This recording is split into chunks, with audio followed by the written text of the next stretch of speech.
And, there's lots of, possible contract extensions. The contract extension is for players is July 15th.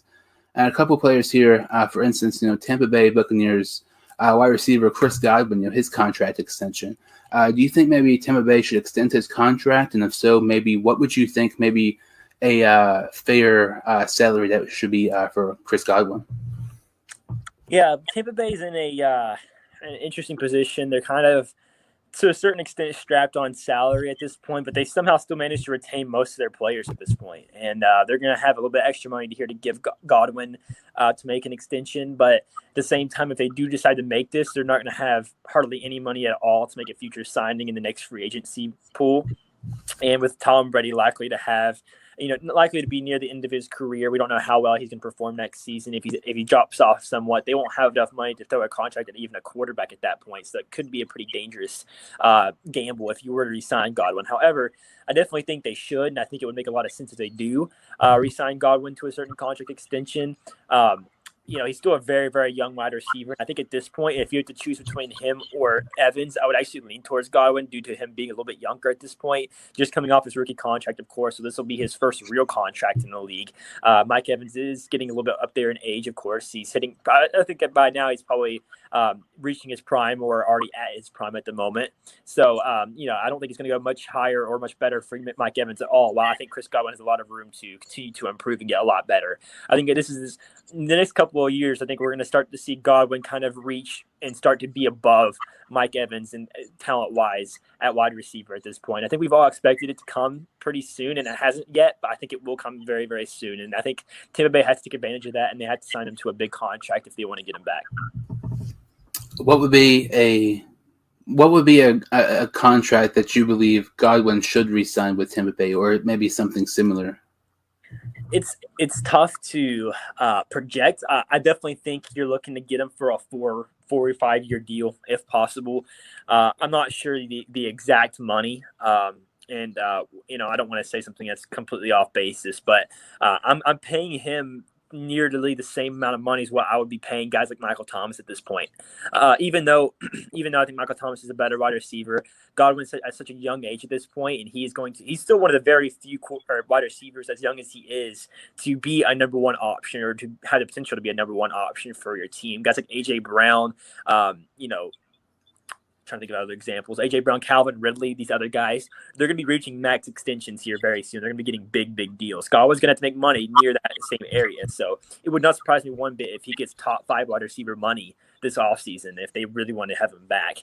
If they're able to pay him less than that, if they're able to get him back at a deal that's smaller than Mike Evans' deal, I would be shocked. It would be very, very good for the Bucs. And of course, if Godwin's willing to take a pay cut, it would make sense because they're still looking to contend to try to have a chance to go further. But I don't see that being the case. If it is, it's only going to be a 1 year deal, and he might not come back next season.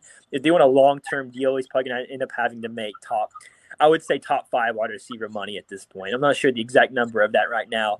Don't have anything to look it up, but I believe it would be, it's going to be a pretty big and well-known deal whenever it does come around. Yeah, top 5, I would say that's going to be probably over around 20 million or something around that range. I was thinking 24, 23 million as the number. I could be wrong though. I don't want to say that and it not be the case. So I'm not sure who the highest paid wide receiver is right now. I want to say it might be Michael Thomas if I'm not mistaken. But I'm not exactly sure. I have to go look at it later. That is very, very interesting because Chris Godwin, to me, he had a 1,000-yard season with Winston's last year with Tampa Bay, and to me, I'm always going to say that was one of the most underrated seasons we'll ever see from a quarterback. I think that's an extremely hated, situation with Winston. I thought he performed much better than people thought. Godwin was, good this year when he was healthy with Tampa Bay.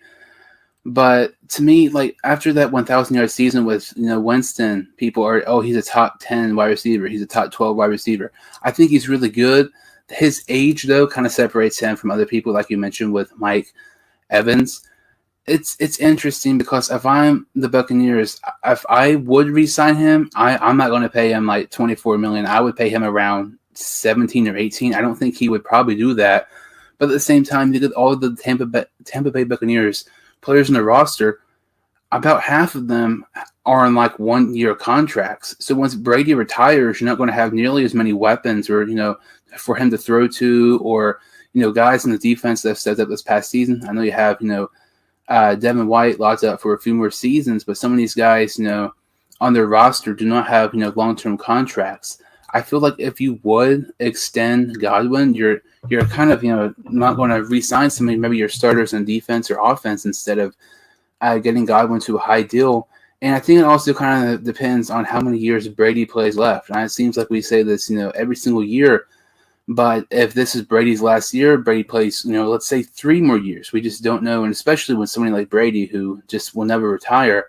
But it's like, if Brady will retire 1 year from now, I don't think you can. If you're Tampa Bay, I think you have to get I know it sounds crazy. I was talking with somebody last week, and we were talking about the Raiders, and if the Raiders perform poorly, what if the Raiders maybe trade Derek Carr?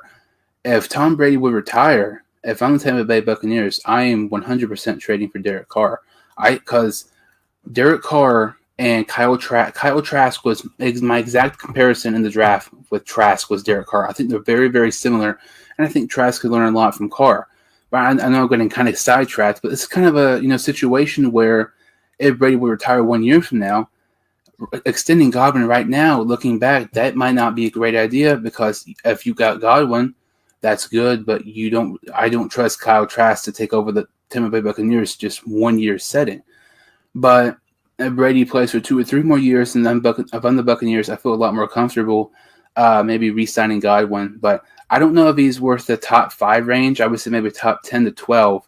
But it just has a lot to determine about Brady. I think that's the main factor, because, if Brady plays for a couple more years, I'm all for it. But it's just too risky right now, especially with the deadline just in a couple of days from now.